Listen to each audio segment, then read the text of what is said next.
एक दिन आचार्य चाणक्य टहलते टहलते एक नदी किनारे बैठे। पास में चंद्रगुप्त बैठा था, शांत लेकिन उलझा हुआ। चाणक्य ने पूछा, क्या सोच रहे हो पुत्र? चंद्रगुप्त बोला, गुरुदेव, क्या हर बात दिल में रखना ठीक होता है? कभी कभी लगता है अगर सब कुछ कह दूं तो हल्का हो जाऊंगा। आचार्य मुस्कुराए और बोले, पुत्र, यही सोच सबसे बड़ा धोखा है। यह संसार उन लोगों को सबसे ज्यादा तोड़ता है जो दिल साफ रखते हैं पर जुबान ढीली, जो हर बात, हर भावना, हर योजना, हर दुख बिना सोचे सामने वाले को बता देते हैं। याद रखो, जैसे तिजोरी में धन बंद रहता है, वैसे ही कुछ बातें दिल में रखना ही समझदारी होती है, तो जीवन धन्य हो जाता है। बोलना हर किसी के बस की बात होती है, लेकिन चुप रहना एक कला है, और जो इस कला में माहिर हो जाए, दुनिया उसका कुछ नहीं बिगाड़ सकती। आचार्य ने गहरी सांस लेते हुए कहा, आज मैं तुम्हें वो 7 बातें बताऊंगा जो चाहे कोई कितना भी अपना लगे, उन्हें कभी किसी से नहीं बताना चाहिए, क्योंकि अगर ये बातें बाहर आ गई तो दुनिया तुम्हें तुम्हारे ही शब्दों से हराएगी। तो चलो मैं तुम्हें बताता हूं वो 7 गुप्त बातें, जिन्हें अगर तुमने छुपा लिया तो जिंदगी में परेशानी दूर दूर तक भटकती भी नजर नहीं आएगी। पहली बात, घर परिवार की समस्याएं किसी को मत बताओ। आचार्य चाणक्य ने कहा, जीवन की सबसे पहली नीति यही है कि अपने घर की परेशानियां कभी भी बाहर वालों को मत बताओ। चाहे झगड़ा हो, मतभेद हो या कोई निजी तकलीफ, उसे घर के बाहर जाहिर मत करो। एक बार एक शिष्य रोता हुआ आया और बोला, गुरुदेव, मेरे घर में झगड़ा हुआ। पिताजी मां पर चिल्ला रहे थे और भाई गुस्से में घर छोड़ गया। मैंने ये बात अपने दोस्तों को बता दी। चाणक्य ने गंभीर स्वर में कहा, पुत्र, जब तुम अपने घर की दरारें बाहर दिखाते हो तो लोग उन्हें जोड़ने नहीं और अधिक फाड़ने लगते हैं। लोग करुणा नहीं, कथा चाहते हैं। फिर उन्होंने एक कहानी सुनाई। एक गांव में 2 भाई रोज झगड़ते थे। एक दिन बड़े भाई ने पंचायत में छोटे भाई की बुराई कर दी। नतीजा, पूरे परिवार की इज्जत गिर गई। लोग बच्चों से दूरी बनाने लगे। घर की बात बाहर निकली नहीं कि संबंधों की मर्यादा भस्म हो जाती है, विश्वास चकनाचूर होता है और लोग तुम्हारे दुख को शस्त्र बना लेते हैं। चाणक्य बोले, घर का झगड़ा अगर बाहर गया तो वह घर की नींव डगमगा देता है। संबंध यदि बाहरी दृष्टि में आए तो उनका मान मिट जाता है। इसलिए चाहे हालात कितने भी बिगड़े, अपने घर की बातों को केवल अपनों तक ही सीमित रखो, क्योंकि बाहर की दुनिया मरहम नहीं, व्रण पर लवण छिड़कती है। दूसरी बात, अपनी कमाई या धन का खुलासा कभी मत करो। आचार्य चाणक्य ने गंभीर स्वर में कहा, दूसरी ओर बेहद महत्वपूर्ण नीति यह है कि अपनी आमदनी, अपनी संपत्ति या जो कुछ भी तुमने कमाया है, उसका बखान कभी किसी से मत करो। एक बार की बात है, मगध के एक राजा ने अपने दरबार में गर्व से अपने खजाने की झलक सबको दिखाई। सोने के सिक्कों से भरे कमरे, अनमोल रत्न और ढेर सारी संपत्ति सबके सामने रख दी। कुछ ही दिनों में क्या हुआ, पड़ोसी राज्य ने हमला कर दिया और वही खजाना लूट कर ले गए। चाणक्य बोले, धन जितना गुप्त हो उतना ही सुरक्षित होता है।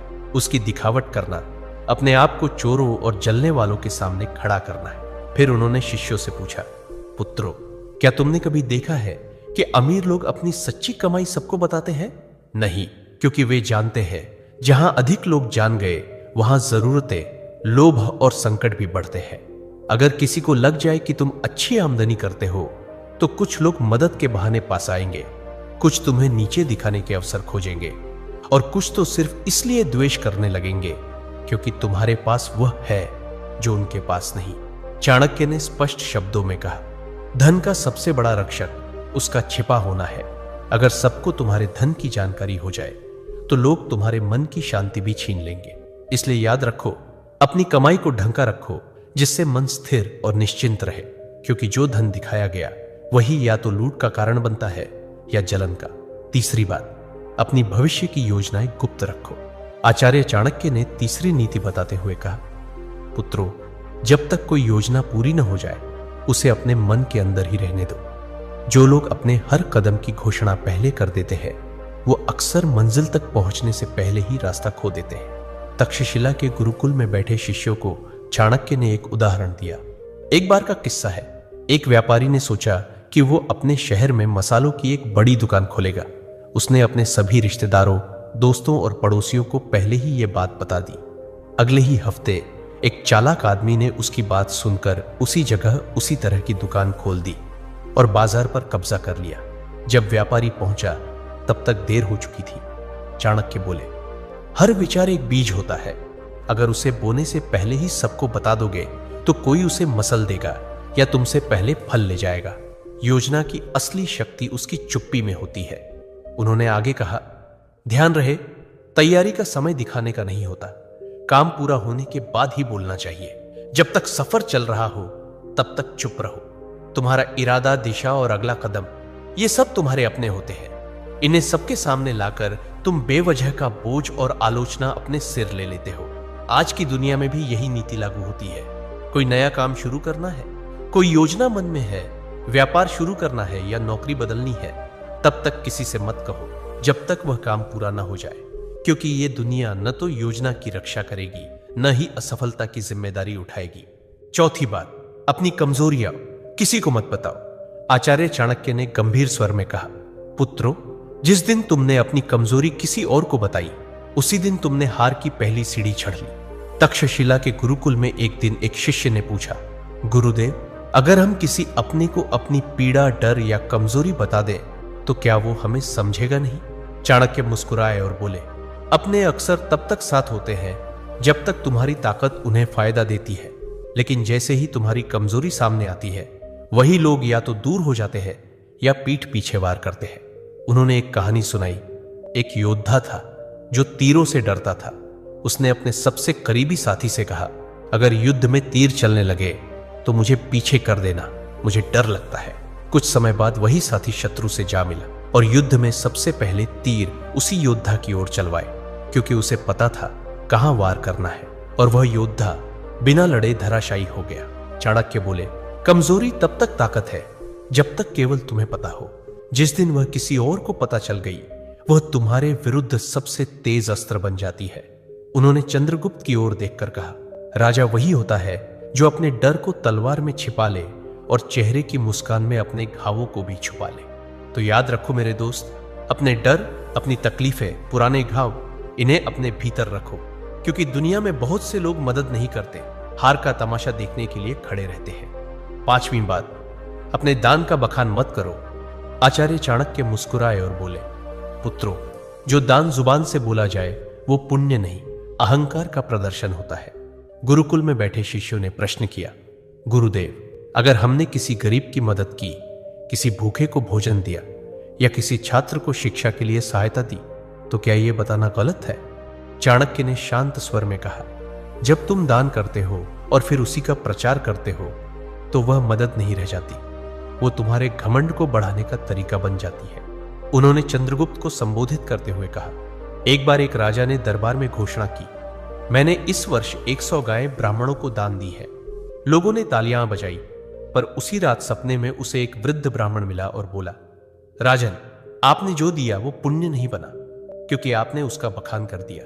दान तभी फलदायक होता है जब वह छुपा हो। चाणक्य ने स्पष्ट शब्दों में कहा, दाएं हाथ से दिया गया दान अगर बाएं हाथ को भी पता चल जाए तो वह भी अधिक हो जाता है। फिर उन्होंने एक सूत्र बताया, दान वह दीपक है जो अंधेरे में जलता है, उसे कोई देखे या ना देखे, उसका उजाला एक दिन लौट कर आता है।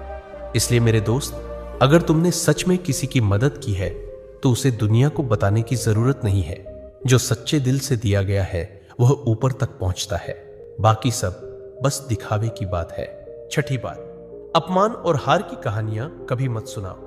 आचार्य चाणक्य ने शिष्यों की ओर देखते हुए गहरी बात कही, पुत्रों, जीवन में हर कोई कभी ना कभी हारता है, अपमान झेलता है, लेकिन उस हार को बार बार दोहराते रहना खुद अपने जख्मों को उधेड़ने जैसा है। उन्होंने चंद्रगुप्त की ओर देखा और बोले, एक योद्धा ने युद्ध में हार का सामना किया। उसने हर गांव में जाकर कहा, मैं हार गया, मुझे धोखा दिया गया, मेरे साथ अन्याय हुआ। कुछ लोगों ने सहानुभूति जताई, लेकिन अधिकतर ने उसे हंसी का विषय बना दिया, और जब वह फिर मैदान में उतरा तो सब पहले से ही उसकी हार देखने का इंतजार करने लगे। चाणक्य ने कहा, अगर तुमने कभी अपमान सहा है तो उसे अपनी ताकत में बदलो, सीख लो, पर उसे ढोल की तरह मत बजाओ। दुनिया चतुर है, वो तुम्हारे दुखों पर रोएगी नहीं बल्कि उन्हें याद रखेगी। उन्होंने एक सूत्र सुनाया, अपमान को याद मत करो, उसे अपने भीतर शक्ति में बदलो। जब तुम अपने दुख को सबके सामने लाते हो तो वे लोग जो पहले ही तुमसे जलते हैं उसी को तुम्हारे खिलाफ इस्तेमाल करते। और याद रखो, दुनिया तभी विश्वास करती है जब तुम अपनी ताकत दिखाते हो, न कि तब जब तुम अपने टूटने की कहानियां सुनाते हो। तो मेरे भाई, अगर कभी हारो तो दुनिया से मत कहो मैं हार गया, खुद से कहो अब और मजबूती से खड़ा होना है। सच्चा विजेता वही होता है जो गिरकर भी बिना कुछ कहे फिर से खड़ा हो जाता है और अपनी चुप्पी से सबको चौंका देता है। 7वीं बात, अपनी भावनाएं जैसे क्रोध, मोह या पीड़ा कभी किसी के सामने मत खोलो। आचार्य चाणक्य ने सभी शिष्यों की ओर देखा और गंभीर स्वर में बोले, मनुष्य का सबसे बड़ा रहस्य उसका मन होता है और जो हर किसी के सामने अपना मन खोल देता है वह सबसे पहले टूटता है। उन्होंने कहा, जब तुम रोते हो, क्रोधित होते हो या मोह में फंसते हो और इन्हें दूसरों से साझा करते हो तो लोग सहानुभूति नहीं, गणना करते हैं। वे सोचते हैं कि तुम्हारी कमजोरी कहां है और कैसे तुम्हें वहीं से तोड़ा जा सकता है। अगर तुमने किसी से कहा कि तुम किससे नाराज हो तो वो बात तुम्हारे शत्रुओं तक पहुंच सकती है। अगर तुमने किसी को बताया कि तुम किससे मोह रखते हो, वही लोग उस मोह को तोड़ने की कोशिश करेंगे। और अगर तुमने अपनी पीड़ा जाहिर की तो लोग उसका हल नहीं, फायदा सोचेंगे। फिर चाणक्य ने समझाया, भावनाएं भी उसी तरह होती हैं जैसे धन, जो सबके सामने आ जाए उसका मूल्य घट जाता है, पर जो भीतर सहेज ली जाए वही ताकत बनती है। उन्होंने चंद्रगुप्त से कहा, राजा वही होता है जो भीतर आग बनकर जले लेकिन बाहर से ठंडी छाया की तरह दिखाई दे। जिसे दुनिया न समझ सके वही सबसे मजबूत होता है। अपने मन की बात केवल उसी से कहो जो वास्तव में निस्वार्थ हो। बाकी सबके सामने बस मुस्कुराओ और मौन रहो। चंद्रगुप्त सिर झुकाकर बोला, गुरुदेव, मैं समझ गया। हर रिश्ते में भले प्रेम हो, लेकिन कुछ बातें ऐसी होती हैं जिन्हें गुप्त रखना ही बुद्धिमत्ता है। चाणक्य बोले, पुत्र, यही नीति जीवन का सबसे बड़ा कवच है। इसे ओढ़ लो, फिर कोई तुम्हें तोड़ नहीं पाएगा। तो मेरे दोस्तों, चाहे कोई कितना भी खास क्यों ना हो, इन 7 बातों को अपने तक ही सीमित रखो। अगर वीडियो अच्छा लगा तो लाइक, शेयर और कमेंट जरूर करें।